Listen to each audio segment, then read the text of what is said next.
Hi అండి, ఫ్లిప్కార్ట్లో order పెట్టానండి. వచ్చాయి ధూప్ స్టిక్స్. నేను సోఫా మీద నుంచి తీసుకున్నాను. వీడియో సింగిల్గా ఉన్నాను, అందుకే తీసుకున్నాను. సింగిల్గా ఫోన్లో తీసాను కనుక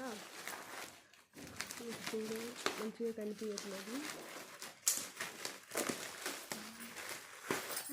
చాలా బాగున్నాయి ధూప్ స్టిక్స్ ఫ్లిప్కార్ట్లో. మీరు ఒకసారి ట్రై చేయండి.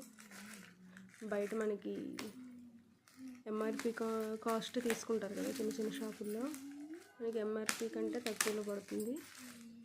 మళ్ళీ సూపర్ కాయిన్స్ ఉంటాయి. చూడండి, చూపిస్తాను. మీకు నచ్చినట్టయితే తీసుకోండి, కావాలంటే లింక్ ఇస్తాను. సో చూడండి, ఫ్లిప్కార్ట్ గ్రోసరీస్ లేదంటే ఫ్లిప్కార్ట్లో కూడా ఉంటాయి. స్మెల్ అయితే చాలా బాగుంది. పూజ రూమ్లో అయితే మంచి వైబ్రేషన్ వస్తుందండి మీకు. అదండి లోటస్, ఇది లోటస్ ఫ్లేవర్ వస్తుంది. ఇది గూగుల్, ఇది శాండిల్ అండి. చాలా బాగుంది స్మెల్ అయితే.